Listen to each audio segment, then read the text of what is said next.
The Republican and Democrat conventions are just around the corner. And it's the economy, stupid. We're going to be hearing that from both conventions. Well, here's my main question for you Americans with these conventions coming up, and it's this: who's your daddy? Now, most of you have heard of trickle-down economics. I think it first came into vogue during the Reagan presidency. The theory goes like this: you give tax breaks and advantages to the wealthy. They then put their capital, their money, into starting new business factories and coming up with new products. They hire us.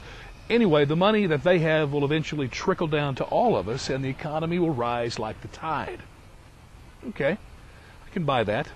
The Democrats have been hypercritical of the trickle-down economic theory for a long time, except they really believe the same thing, because what they want to do is tax the rich. They want to take those advantages away. They want to move the capital from the private sector into the government, and then the government can come up with programs that will then let that money trickle down to those who need it most.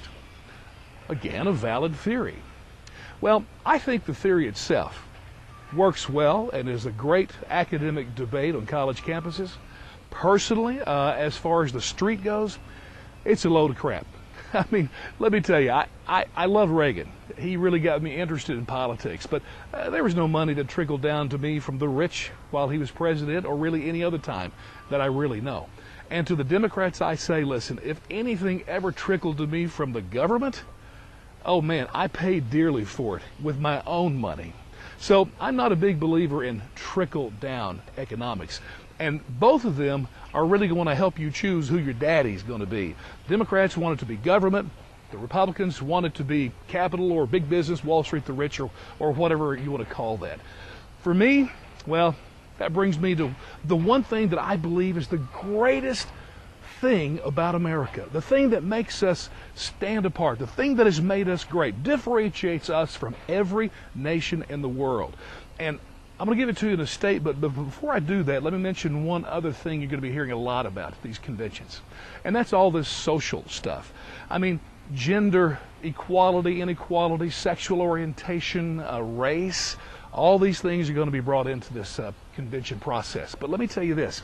The statement I'm about to make about how great America is, it's great because America has always provided an environment where both the social and the economic issues can come together for people to succeed. Now, with that said, here's my statement. Doesn't matter if you're black or white, male or female, gay or straight, old or young, rich or poor.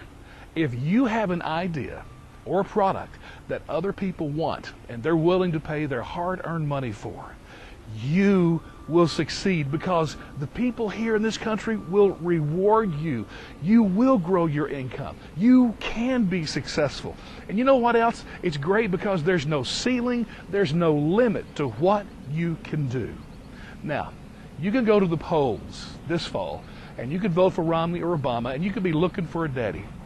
You know what? You could be looking for outside help or some way to make it happen for you. That's fine if that's what you believe. But I'm telling you right now, this economy that we're in will never turn around as long as we're looking for a daddy to take care of us. This economy will come out of its doldrums in a heartbeat. The second people will just be willing to dream again, to work hard, to try to make a difference themselves.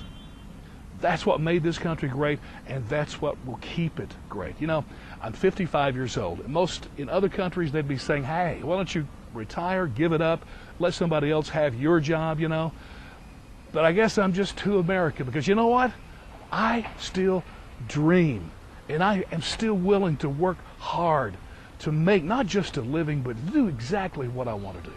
So I hope when you go vote that you just won't be voting for a man or voting for who your daddy is going to be. I hope you vote for yourself, and to look at the candidates top to bottom and say, who's the best person that will ensure that I have a fair opportunity to do exactly what I want to do.